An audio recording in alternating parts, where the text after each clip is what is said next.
자, 이번 시간은 거기 프린트 내드린 거 좀 보겠습니다. 프린트 내드린 거. 1페이지, 2페이지 먼저 숫자 15일.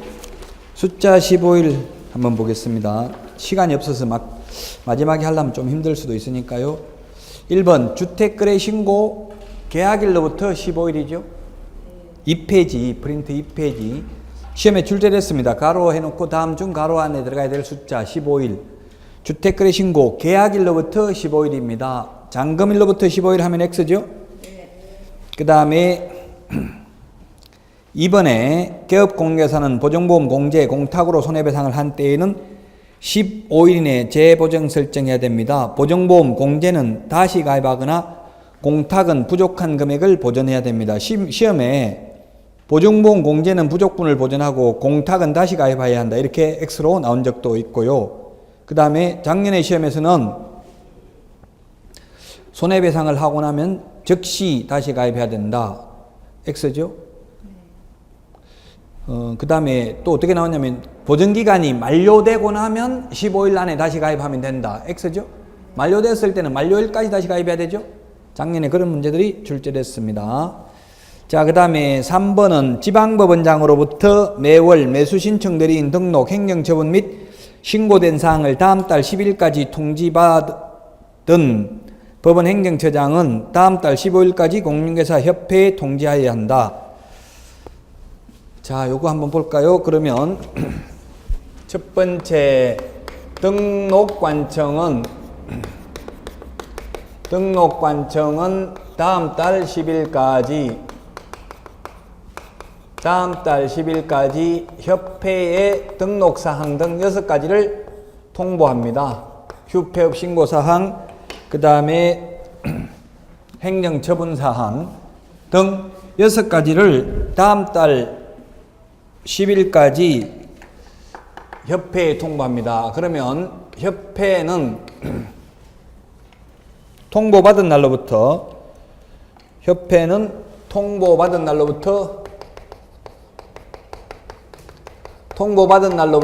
10일 이내에 법원 행정처장에게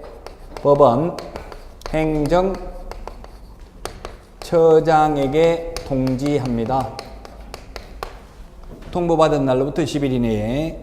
그 다음에 지방법원장은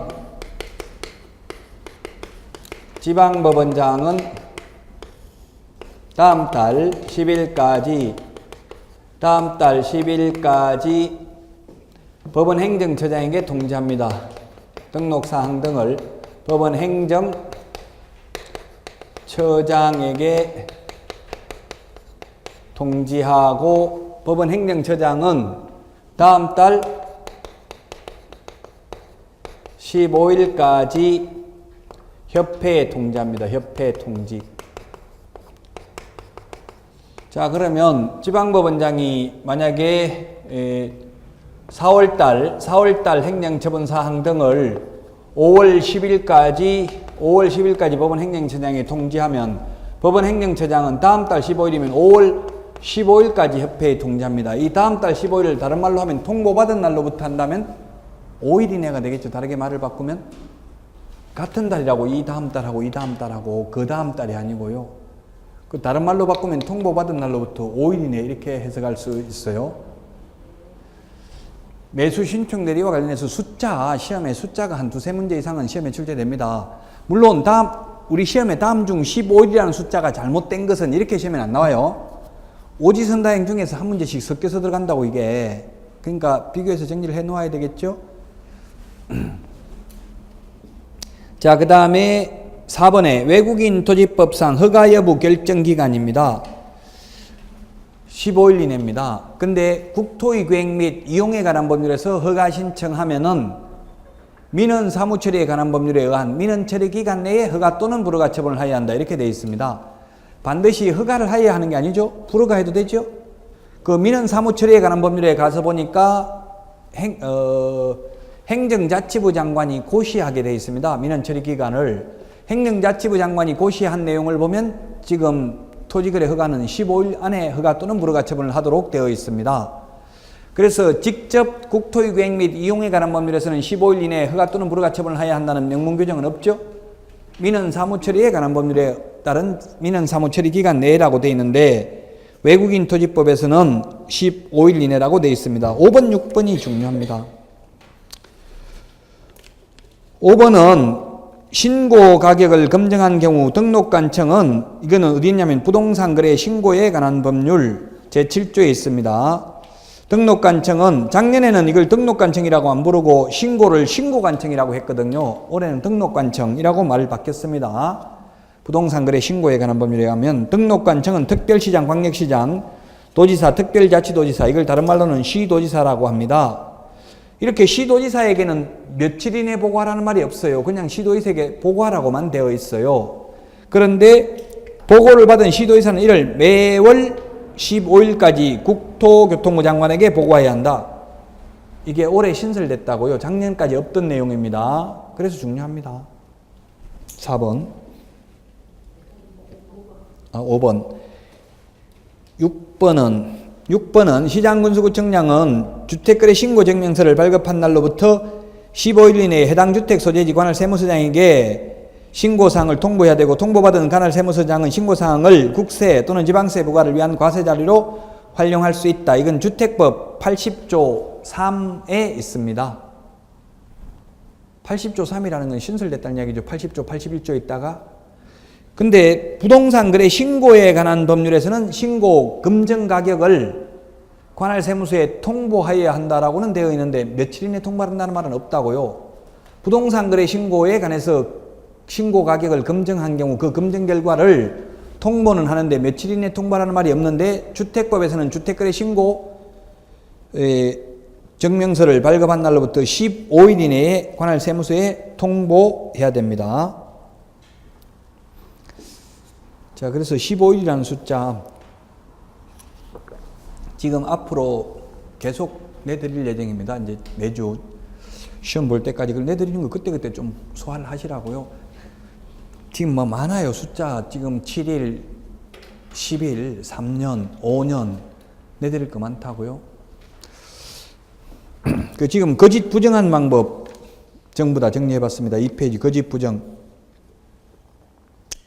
1번, 2번입니다. 1번 부정행위를 한 출제위원이나 1번, 2번 부정행위를 한 출제위원이나 부정행위를 한 수험생 모두 다 5년간 자격망 박탈됩니다. 징역벌금은 규정이 따로 없습니다. 그래서 옛날에 신정아 동국대학교 교수가 박사학위를 미국에서 부정한 방법으로 취득했다 하더라도 그 이유만 가지고는 처벌한다는 규정이 없어요. 우리도 마찬가지 시험에 부정행위 했다고 해서 그 이유만 가지고 처벌한다는 규정은 없어요. 그냥 시험만 못 봅니다. 다만 꼭 처벌하고 싶으니까 공무집행방해죄나 뭐 이런 걸로 가지고 처벌하더라고요. 다른 거 가지고, 다른 법 가지고 처벌하려고 뭐 맘먹으면 뭐 가지고라도 처벌할 수 있죠. 직접 부정행위를 했다고, 시험에 부정행위 했다고 형사처벌 받는다는 규정은 없다고, 시험만 못 본다. 우리 공인중개사법에 따로 규정은 없어요. 다만 형법에 의해서 공무집행방해 등으로 처벌받을 수는 있지만 다만 시험만 못 봅니다. 그래서 시험에 어떻게 나오냐면 부정행위를 한 자는 5년 동안 개업 공인중개사 등으로 근무할 수 없다. X죠. 보조원으로도 근무할 수 없다. 5년 동안 하면 X죠. 5년 동안 시험만 못 본다고요. 5년 동안 보조원으로 취직할 수 없다 하면 X라고요. 자, 그 다음에 3, 4, 5번 비교해야 됩니다. 3, 4, 5번. 부정한 방법으로 등록을 한 경우에는 등록 취소, 절대적 등록 취소 플러스 3년 이하의 징역이나 2천만 원 이하의 벌금 플러스 포상금 지급 대상입니다. 그러나 부정한 방법으로 자격을 취득하면 자격 취소만 되고요. 부정한 방법으로 지정받으면 지정만 취소될 수 있습니다. 그 다음에 부동산 거래 신고 거짓으로 하면 취득세 3배 이하가 되려, 주택거래 신고 거짓으로 하면 취득세 3배 이하가 되려, 개업 공인중개사의 경우 7번, 8번 중요하죠. 근데 거래 당사자의 경우 취득세 5배 이하가 되려죠. 그 이유는 주택거래 신고를 거짓으로 한 거래 당사자에 대한 처벌 규정은 주택법에 있고요. 주택거래 신고를 거짓으로 한 개업 공개사에 대한 처벌 규정은 부동산 거래 신고에 관한 법률에 있기 때문에 그렇습니다.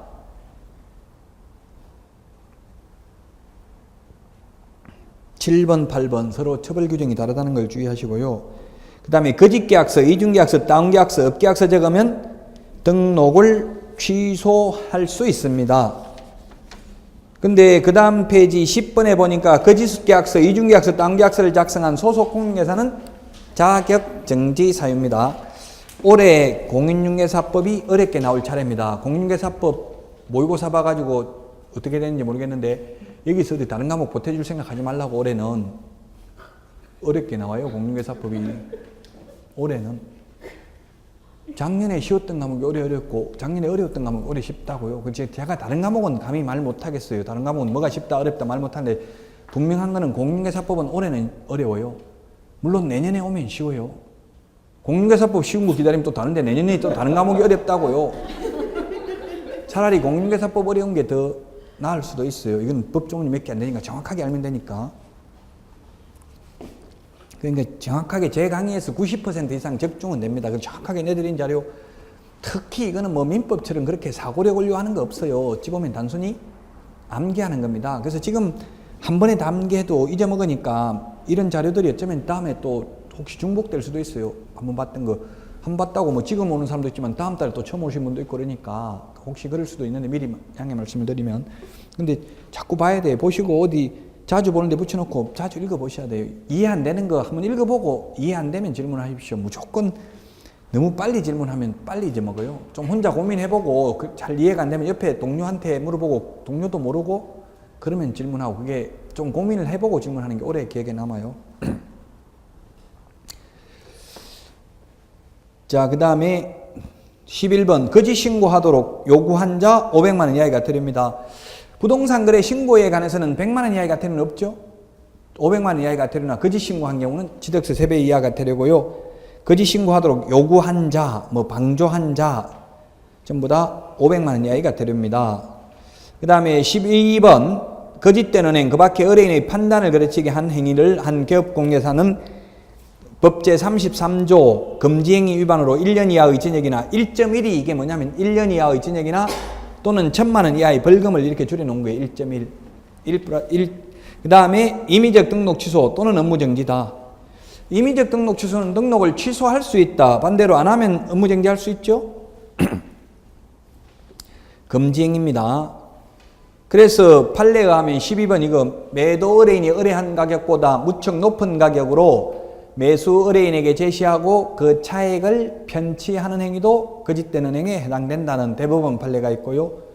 하급심 지방법원 판례를 보면 살인사건 난 것을 설명하지 않았다 하더라도 거짓된 은행에 해당되고요. 또 적극적으로 속인 것뿐만 아니라 소극적으로 부작위 행위, 알고 있으면서 말하지 않는 것도 적극적으로 속이지 않아도 거짓된 은행에 해당될 수도 있다. 유권 해석에 의하면 의뢰인이 진실을 알았더라면 계약을 체결하지 않았을 것으로 생각되는 행위는 하면 안 된다.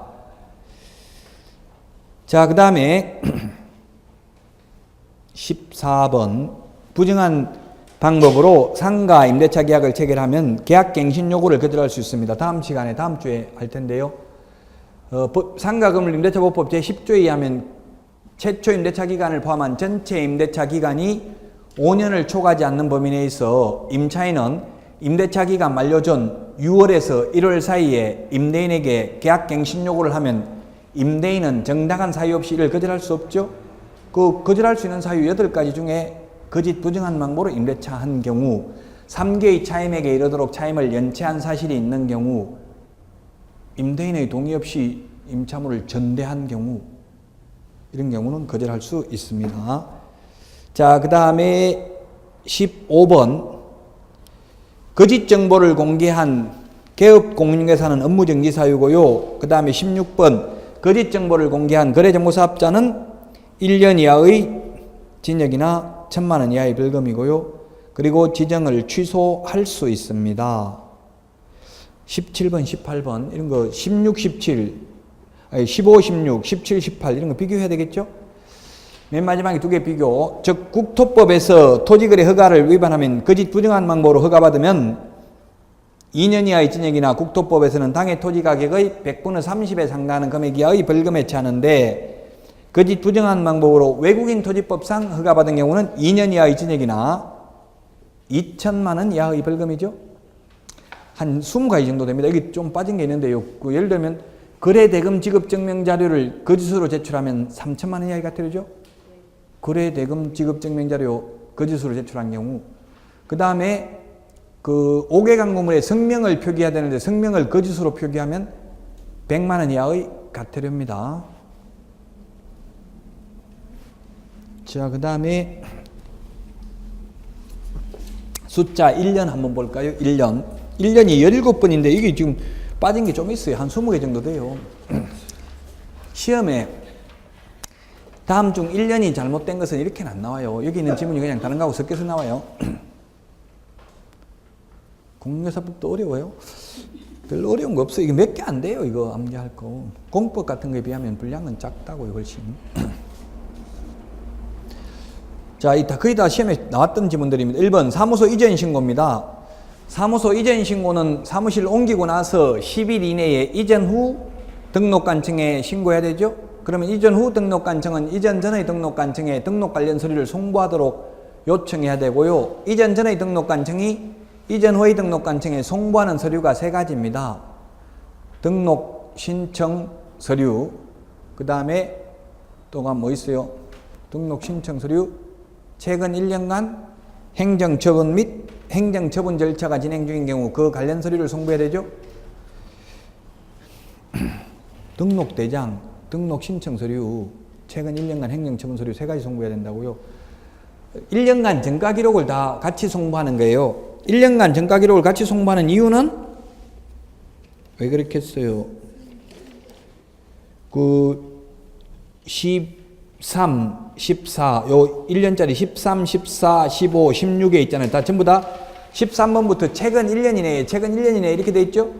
최근 1년 이내에 있는 건 누적해가지고 지금 가중처벌 하잖아요. 그러니까 최근 1년 것만 송부한다고. 이게 최근 1년 이내에 여기에 걸리는지 확인하려고. 2년 전에 잘못한 거는 송부 안 해주죠? 최근 1년간 행정처분 서류만 송부해 줍니다. 그래서 나쁜 짓 하고 사무실 옮겨도 결국은 의미가 없다. 이제 노무현 정부 때 생겼는데 탈법 행위를 하고 행정처분을 회피할 목적으로 사무소 이전, 휴업, 폐업에도 소용이 없다. 공정한 사회를 만들기 위해서 이제 전가기록을 가지고 다니게 만든다는 이야기입니다. 1번. 그 다음에 2번. 지정 취소 사유를 보면은 지정받은 날로부터 1년 이내에 정보망을 설치 운영하지 않는 경우 지정 취소 사유가 5가지 부, 운, 정, 일, 해. 같이 시작.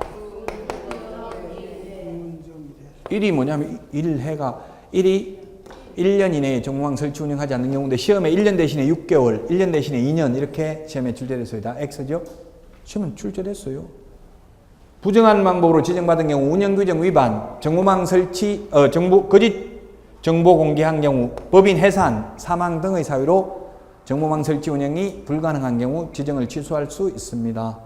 앞으로 내드린 자료에 그 행정처분도 다 암기상 드리겠습니다. 한 번에 다 드릴 수는 없고요.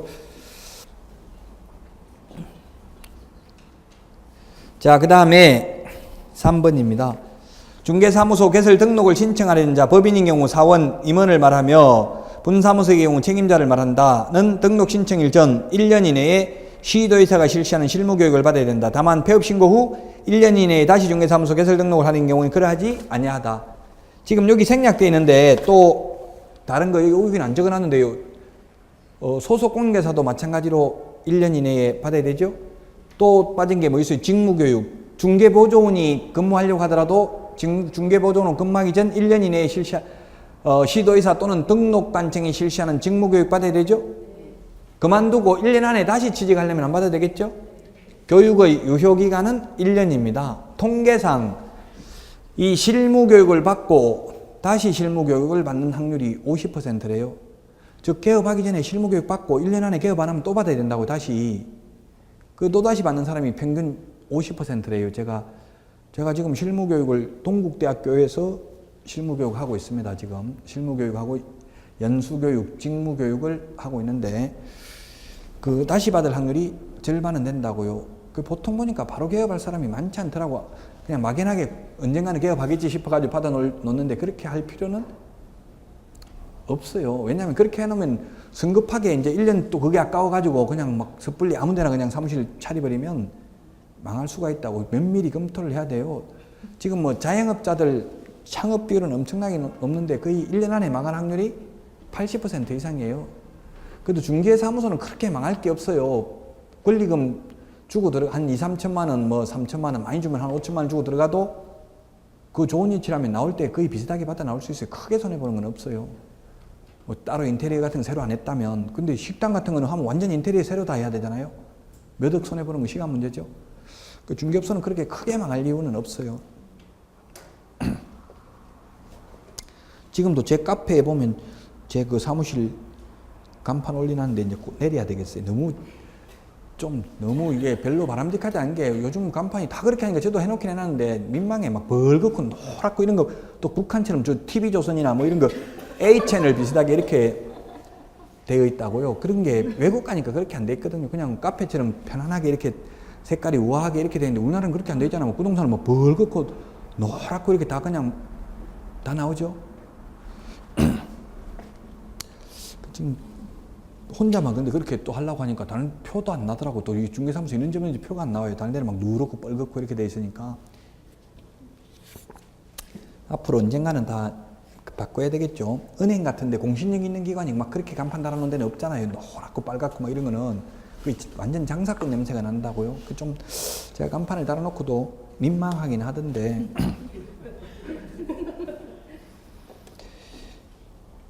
자, 그 다음에 5번입니다. 폐업신고 전의 개업공개사에 대하여 업무정지 과태료에 해당하는 위반 행위를 사유로 행한 행정처분의 효과는 그 처분일로부터 1년간 재등록한 개업공개사에게 승계된다.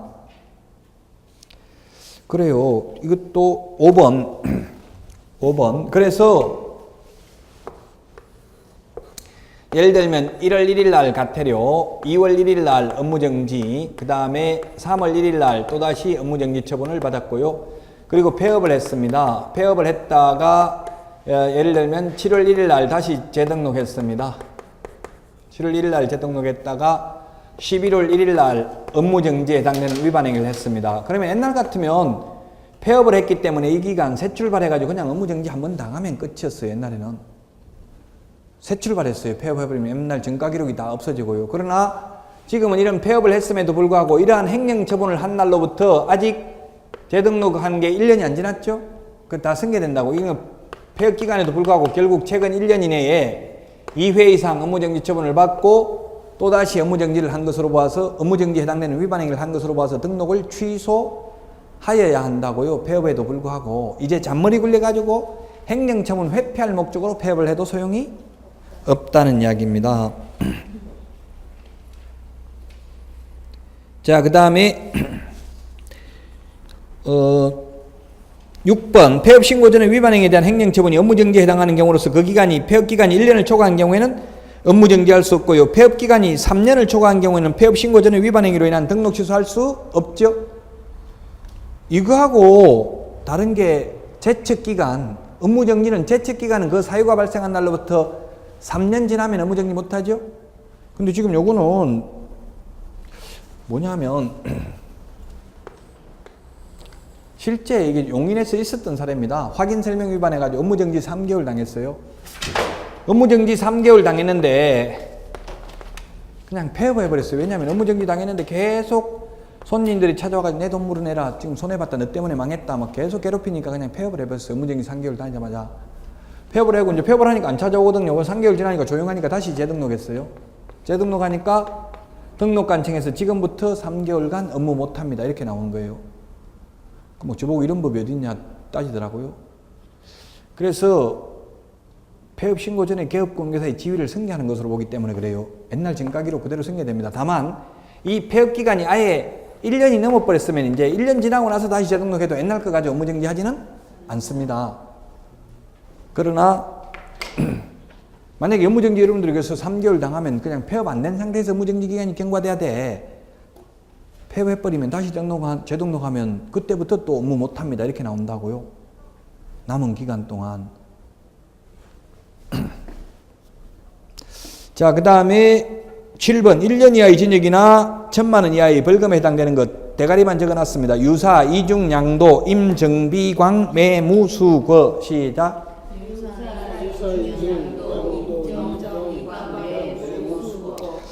유사명칭 사용이 두 개가 있어요. 공인중개사가 아닌 자가 공인중개사 그 밖에 이와 유사한 명칭을 사용하는 경우, 개업공개사가 아닌 자가 공인중개사 사무소 또는 부동산 중개라는 유사명칭을 사용하는 경우, 이중등록, 이중소속, 이중사무소, 그 다음에 등록증 양도대여, 자격증 양도대여 한 자, 양수대여 받은 자, 임은 임시중개시설물 뜻다방, 정은 정보 거짓 공개한 개업 거래정보사업자, 비는 비광, 동광, 팔광, 그래서 비광, 이걸 그렇게 암기하시라고요. B는 비밀준수 위반입니다. 비밀준수 위반은 반의사 불벌죄죠. 제가 아까 형사소송 한번 해봤다고 했는데 그 정보통신망 이용 촉진 및 정보보호에 관한 법률에 따른 그 명예훼손도 반의사 불벌죄더라고요. 그 합의금 받고 제가 처벌을 원하지 않습니다 하면 바로 처벌 안 받아요. 저는 모르고 그냥 경찰이 조사 다 하고 나서 마지막으로 처벌을 원하냐 이렇게 묻더라고요. 예, 처벌을 원하는 건 아니고 그냥 좀 짜증나가지고 겁이나 좀 주려고 이렇게 했습니다 하니까 막 엄청나게 욕하고 뭐라 하더라고요. 그럼 지금 장난치냐 내하고 막 반말로 바로 하더라고요. 왜냐면 처벌을 원하지 않습니다 하면 이때까지 조사했던 게 아무런 소용이 없잖아요. 그래서 강력하게 처벌을 원합니다 이렇게 말해야 돼. 맨 마지막에 반의사 불벌죄인데 피해자 그 처벌을 원하냐 이 말을 꼭 물어요. 그 문답식으로 그 조서를 찍을 때 문답식으로 하거든요. 물어요. 피해자 처벌을 원하느냐, 피해자는 처벌을 원하느냐 물으면 그 제가 그랬거든요. 꼭 처벌까지 원하는 건 아니고 그냥 이제 앞으로 못하도록 좀 겁이나 주려고 이렇게 했습니다 하니까 지금 내하고 장난치냐 너 지금 이때까지 그럼 뭐 때문에 조사 다 하게 했냐 이렇게 하더라고. 빨리 처벌을 원한다고 말 바꿔 이러더라고요. 그래서 그 끊놓고 한단 말이에요. 그 녹화하던 거 딱 끄고 다시 새로 시작해 이렇게 녹화도 하거든요. 원하면. 그 저는 뭐 애들이 이런 거 녹화해요. 저는 녹화 안 했는데 어쨌든 짜증내더라고요. 그래서 예, 처벌을 원합니다. 다시 정정했어요. 반의사 불벌죄는 처벌을 원하지 않습니다 하면 처벌 안 해요. 그러면 뭐 때문에 이때까지 나보고 이때까지 조사하게 했냐 이렇게 낸다고 똥개 훈련식이나 이렇게 나온다고요. 그러니까 무조건 처벌을 원합니다. 일단 이렇게 해야 돼. 경찰서에서는. 그래 놓고 합의금 받고 그때 처벌을 원하지 않습니다 하면 된다고요. 저는 뭐 미리 성급하게 그랬다가 너 지금 바보냐? 돈도 안 받고 그냥 처벌을 원하지 않는다 하게 이렇게 해가지고 돈 받는 까지 다 알려주더라고요. 그래서 받고 고생 엄청나게 했어요. 그 비밀준수 의무는 반의사 불벌죄라고요. 피해자가 처벌을 원하지 않습니다 하면 처벌 못한다. 이게 광자가 중요합니다. 비광할 때 광판다. 뭐예요 이게 올해 신설됐어요. 작년 7월 29일부로 신설됐기 때문에 올 시험에 처음 반영된다고요. 아, 요건 작년 7월 29일은 아니네요. 작년에 좀 일찍, 작년에 어쨌든 도입됐어요. 작년 시험에도 나왔네요. 근데, 예, 무등록 개업 공개사가 중개 대상물에 대한 표시 광고를 한 경우입니다. 우리 그 시내 다니다 보면 요즘은 뭐 그런 게 없는데 옛날에 그런 게 많았어요. 저도 중개업하면서 짜증나더라고. 이게 샤터 내리라는데 상가에 보면 임대문의 돼가지고 전화번호 적혀있어요. 임대문의 해가지고 전화번호가 적혀져 있어요. 핸드폰 번호가. 전화해보면 주로 누구예요 이게? 대부분 부동산 개업공개사잖아요. 이렇게 개업공개사가 여기 아무 말 안 하고 그냥 임대문의 이렇게 놓으면 100만 원 이하이 같아요. 4가지 표시해야 되잖아. 4가지.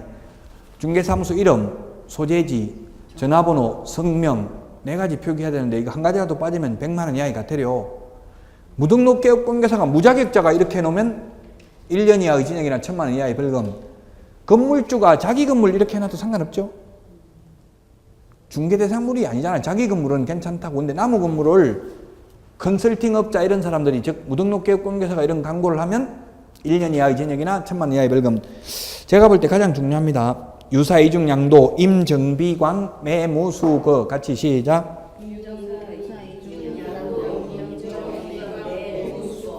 매무수거는 검증입니다. 매매를 업으로 하는 경우 무등록 개업공개사와 협력하는 행위 중개보수 초과해서 받는 경우 거짓되는 행 그 밖에 의뢰인의 판단을 거르치게 하는 행위 1년 이하의 징역이나 1,000만 원 이하의 벌금입니다. 수수료가 올해부터 보수로 바뀌었죠. 보수.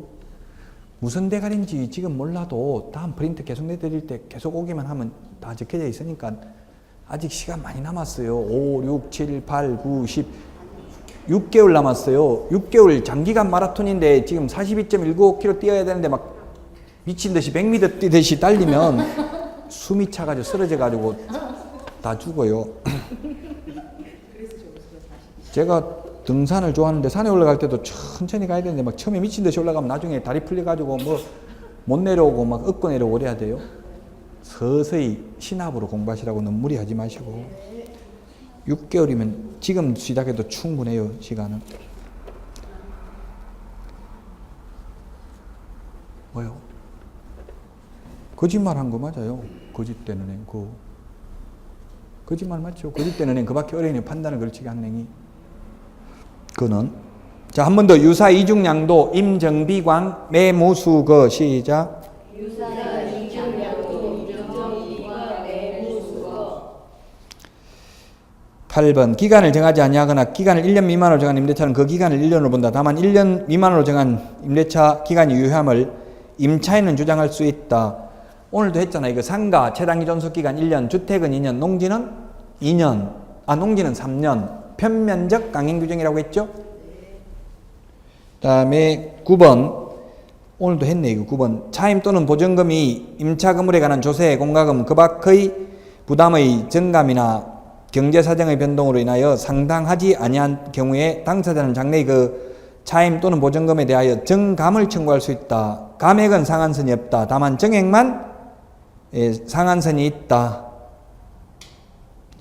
정액 청구는 임대차 계약 또는 약정한 차임 등의 정액이 있은 후 1년 이내는 하지 못한다. 한번 올리고 나면 1년 안에 다시 못 올린다는 말이죠. 이 경제사정의 변동이라는 건 뭐예요? 쉽게 말하면 시세가 많이 올랐다는 이야기. 주변 시세가. 그러면 올릴 수 있다. 또 IMF 때 막 떨어졌죠. 주변 시세보다. 주변 시세가 떨어졌다는 그런 경우는 감액 청구할 수도 있다. IMF도 가만히 있는 사람은 그대로 있었지만 세입자들이 도저히 못 살겠다. 지금 상가 빼야 되겠다. 더 깎아주든지 월세를 이렇게 해가지고 많이 깎았어요. 10번 과징금 나와 있네. 과징금 부과받은 자는 지체 없이 당해 부동산에 관한 물건을 자신의 명의로 등기해야 한다. 과징금 부과일로부터 1년이 경과한 때에는 부동산 평가액의 100분의 10에 해당하는 금액을, 다시 1년이 경과한 때에는 부동산 평가액의 100분의 20에 해당하는 금액을 각각 이행강제금으로 부과한다. 오늘 했죠? 이행강제금 제도가 있는 법, 국토법, 건축법, 농지법, 장사 등에 관한 법률, 부동산 실권리자 명의등기에 관한 법률 5개 법에 있다고 했습니다. 11번. 1년 이하의 전역이나 3천만 원 이하의 벌금에 해당되는 게 중간 생략 등기 탈세 목적이 아닌 경우입니다. 탈세 목적인 경우는 3년 이하의 전역이나 1억 원 이하의 벌금이죠. 부동산 등기 특별조치법. 자, 그 다음에 12번입니다. 설치기간이 끝난 분묘의 연고자는 설치기간이 끝난 날로부터 1년 이내에 해당 분묘에 설치된 시설물을 철거하고 매장된 유고를 화장하거나 봉안하여야 한다. 장사 등에 관한 법률 제20조입니다. 여러분들이 법제처, 법령정보센터, 휴대폰 어플, 플레이스토어에 들어가서 법제처라고 해서 다운받아가지고 검색을 해보세요. 다운받기 싫으면 그냥 다음이나 네이버에서 법제처라고 치시면 들어갈 수 있어요. 자, 그래서 설치기간이 몇 년이라고 했어요? 설치기간이 15년, 원래는 15년씩 3번 연장할 수 있어요. 그럼 최장 60년이죠? 분묘기지권은 설치기간이 영구무한히 존속된다고 했죠? 장사 등에 관한 법률은 15년, 3번 연장해서 45년 연장하면 최장 60년입니다. 자, 그래서 12번까지 봤고요. 13, 14, 15, 16, 4개 비교해야 됩니다. 13, 14. 이거 좀 헷갈리죠? 13, 14, 13, 14, 15, 16, 2 플러스 1, 16, 2 플러스 1, 14, 3 플러스 1, 15, 2 플러스 1. 12번은 절대적 취소, 절취 사유. 16번은 뭐예요? 임취, 임의적 취소 사유. 예? 13번부터인가요? 12번이 아니고 13, 14, 15, 12가 아니고 13이네요. 뭐 번호가 시험에 나오지는 않겠지만. 자, 그럼 13번하고 16번하고 차이점이 뭐예요? 다 똑같은데 13번하고 16번하고 다 똑같은데 뭐 왜 하나는 이게 절대적 취소인지 프린트 보고 답하시라고. 둘 다 2 플러스 1이고 둘 다 업무정지 2번에 또다시 업무정지. 16번도 업무정지 2번에 또다시 업무정지. 근데 왜 하나는 절대적 취소, 하나는 임의적 취소냐고요? 예? 법에 따라서. 네, 13번은 공인중개사법이고요. 16번은 매수신청 대리와 관련된 겁니다. 매수신청 대리 업무정지. 매수 신청 대리 업무정지 2번 받고 또다시 매수 신청 대리 업무정지에 해당되는 위반 행위를 하면 임의적 등록 취소. 13번은 중개업과 관련해서 공인중개사법에 있는 내용이라고. 이거는 2번 업무정지 받고 또다시 업무정지에 해당되는 위반하면 절대적 업무정지죠. 절대적 업무정지가 아니라 절대적 등록 취소죠. 13번은 공인중개사법, 17번은 매수신청 대리 규칙이 되겠죠. 매수신청 대리 업무정지입니다. 다 똑같아요. 그것만 차이가 있고요. 그 다음에 14번은 뭐예요? 이게 3 플러스 1은 4번인데 이 중에는 반드시 과태료가 2번 이상 들어가 있어야 돼. 업무정지, 과태료, 업무정지, 과태료 플러스 업무정지에 해당되는 3 플러스 1. 요거는 임의적 취소입니다. 임의적 취소. 그런데 만약에 업무정지, 과태료, 업무정지 이렇게 3 플러스 또다시 업무정지에 해당되는 1. 이거는 비록 3 플러스 1이지만 절대적 취소죠. 이거에 과태료 없어도 2 플러스 1로 절대적 취소잖아요. 2 플러스 1이기 때문에. 그래서 이 3 플러스 1을 뒤에 가로 안에 뭐라고 돼 있어? 맨 뒤에 가로 안에 법 제38조 제1항 제8호는 제외한다 이렇게 돼 있죠. 법 38조 1항 제8호가 뭐냐면 이게 절대적 취소예요. 절대적 취소. 그 3 플러스 1이라도 이미 2 플러스 1에 해당되어서 절대적 취소에 해당되는 경우 제외된다. 그래서 요건 절대적 취소라고. 3 플러스 1이라도 업무정지. 그래서 3 플러스 1에는 반드시 과태료가 2번 이상 있어야 임의적 취소고요. 과태료가 한 번밖에 없으면 그건 절대적 취소라고요. 뭔지 이해가 안 돼. 학원 오신 지 얼마나 됐어요? 예? 얼마나 되셨냐고 학원에 오신 지? 6개월. 6개월? 예, 어려워요. 조금 어려운데 지금 또 이게 자꾸 찾아봐야 돼. 그 가로 안에 법 38조 1항 8호가 뭔지.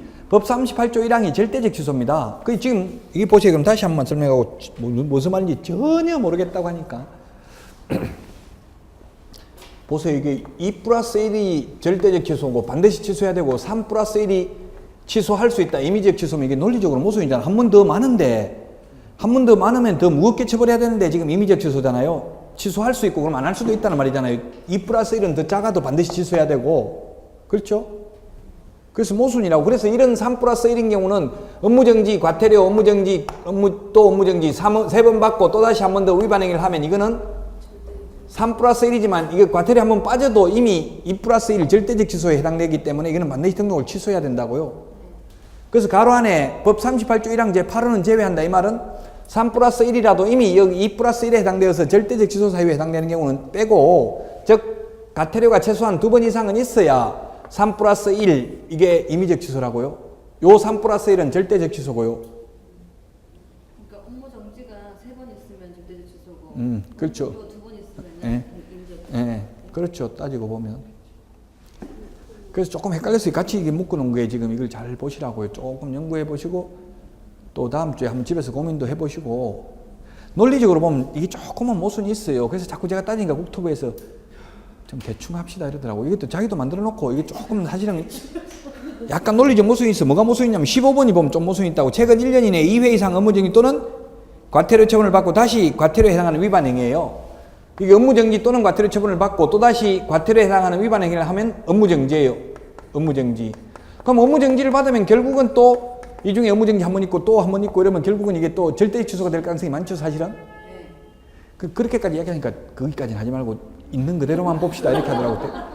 여기까지만 그냥 법조문에 있는 대로만 봅시다 이러더라고. 그 시험에 나오면 요 법조문에 있는 그대로 요 표현 그대로 시험에 나올 거예요. 여기서 더 깊이 막 응용할 수가 없어요. 그래 버리면 답이 안 나와요, 이거. 이 2번 이상 업무정지 또는 과태료 처분을 받고 또다시 이 플러스 1은 반드시 과태료죠. 만약에 이게 업무정지가 2번이고 그 다음에 또다시 과태료를 받으면은 뭐라고 이게 업무정지 되잖아요. 그럼 이게 앞에 업무정지 2번 받고 그러면 또 업무정지를 받으면 결국은 업무정지 받고 또 업무정지니까 절대 취소하냐 이렇게까지 물으니까 거기까지는 하지 맙시다 이러더라고요. 그냥 있는 그대로 요것만 그냥 업무정지까지만 하자고요.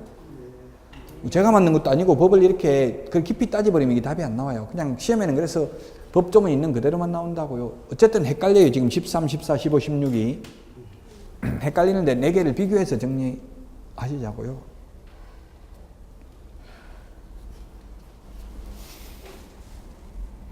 17번, 이 중에서 오늘 중에서 이 17번이 가장 안 중요합니다. 이거는 16번까지는 시험에 다 출제됐고요. 17번은 아직 출제되지 않았습니다. 사망 또는 사산한 후 24시간 이내에 매장 또는 화장할 수 없다. 만약 하게 되면 1년 이하의 징역이나 500만 원 이하의 벌금에 처한다. 장사 등에 관한 법률에 의하면. 또 이게 안 적어놨는데 다만 7개월 미만 사태의 경우 제외한다. 7개월 미만 사태. 사태는 죽은 태하죠. 그러니까 뭐 칠삭동이는 한 명에는 살아났지만 육삭동이가 살아났다는 말은 없잖아요. 지금 우리나라에 6개월 된 건 갖다 버려버려도 된다고. 지금 태아 죽어가지고 6개월만 나오면 7개월 넘어 7개월 미만이니까 7개월 이상 되면 못 갖다 버려요. 왜 그러냐 하면은 살아날 수도 있고요. 또 죽자마자 갖다 매장해버리면 이게 살인사건인지 뭔지 조사도 해봐야 되는데 바로 갖다. 그래서 우리나라 옛날 관습을, 우리나라 그 장례식 치르는 거 보면 하루는 입간 안 하고 나누잖아요. 관에 안 넣고 나누죠. 그래서 살아난 사람이 많이 있었어요. 옛날에는. 요즘은 살아났다는 사람 봤어? 못 봤어? 죽었다가? 요즘 다 냉동실에. 제 친구 와이프 한 번 죽었다가 살아났어요. 또 죽었어. 두 번째. 친구가 막 빨리 갖다 냉동실에 갖다 쳐넣으라 이러더라고. 또 살아날까봐. 그래가지고 못 살아났어요. 결국 죽었어요. 어떻게 살아났냐고요? 아니, 누나는 우리 누나 죽었다가 살아났어요. 그 저승에 가니까 그러더래. 할머니 할아버지가 너 왜 벌써 왔어 하면서 가라고 하더래. 그럼 어디 가는지 못 가겠다니까. 그럼 내가 사람 붙여 줄 테니까 가서 저승사자가 다시 돌려보내가지고 살아와가 지금 살고 있어요. 영까지 다 해가지고 지금 그 새끼줄로 묶었던 표까지 다 나오고 있어요. 그래서 바로 갖다 매장하면 안 된다고요. 24시간 지나야 된다고요, 최소한. 근데 장사. 왜? 예. 장사 등에 관한 법률이 시험 범위입니다. 우리 중개실무 시험 범위. 중개실무는 잡다한 거, 실무는 다른 과목 배운 거 전부 다가 실무예요. 전 과목이 다 실무라고. 실무라는 거는 사실은 이거 실무 하나 하려고 여러분들 다른 과목 배우는 거잖아요. 민법을 배우는 이유도 중개실무 하려고 배우는 거죠. 무슨 과목이든 여기다 내면 다 되는 거예요. 중개사법 실무잖아. 실무. 법만 있는 게 아니고 실무. 그래서 17번은 그렇게 안 중요하다고 했잖아요. 너무 가슴 아프게 생각하지 마요. 아직 시험에 나온 적은 없으니까요.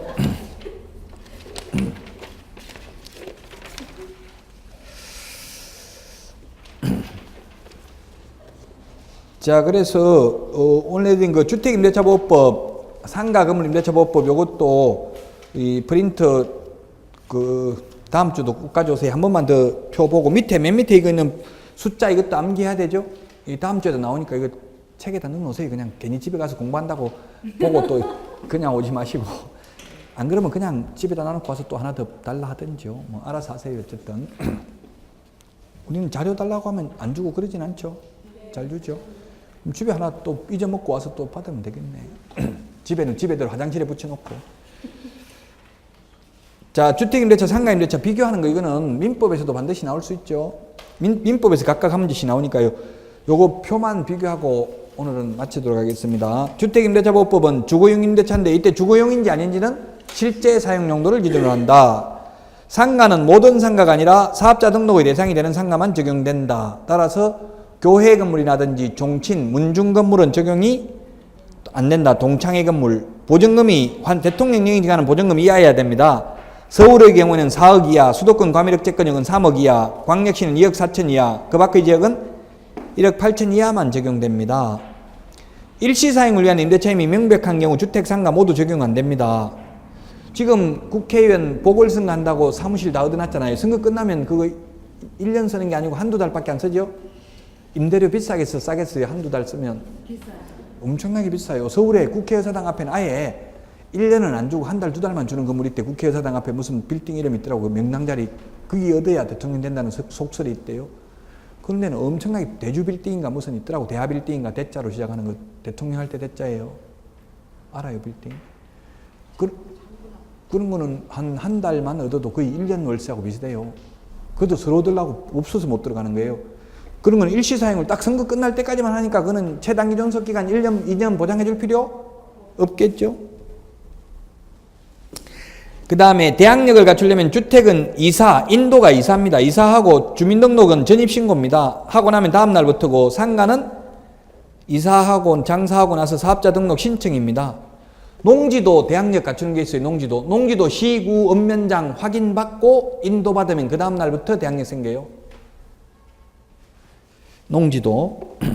자, 그 다음에 대항력을 갖추면 최우선 면제 받을 수 있고요. 그 다음에 우선 면제는 대항력 플러스 확정일자 받아야 되죠. 주택은 동사무소에서, 상가는 세무서장에게 받습니다. 주택은 동사무소에서 받아도 되고 공정인 사무소 받아도 되고 등기소, 등기과에서 다 받을 수 있습니다. 최우선 면제 주택, 상가 모두 매각 대금의 2분의 1 범위 내에서 받고요. 대항력만 갖추면 된다. 나머지는 임차권 등기명령 다음 주 할 텐데 둘 다 임차권 등기명령 제도는 있습니다. 그 맨 밑에 있는 숫자 이거 시험에 나오니까 좀 어떻게 암기할 수 있는 방법이 좋은 방법이 있으면 좀 알려주세요. 저도 이거 암기하는 방법이 마땅한 게 쉽지는 않더라고. 옛날에는 좀 있었는데 지금 자꾸 바뀌니까 너무 자주 바뀌니까 헷갈려요. 시험에는 출제해야 됩니다. 1페이지 그 맨 밑에 있는 숫자 있잖아요. 4억 뭐 서울은 9,500만 원 이하에 3,200만 원까지 최우선 면제 받죠. 이런 것들은 다음 시간에 다시 한번 할 예정입니다. 자, 이번 시간 그럼 여기까지 하고 다음 주에 뵙도록 하겠습니다. 수고하셨습니다.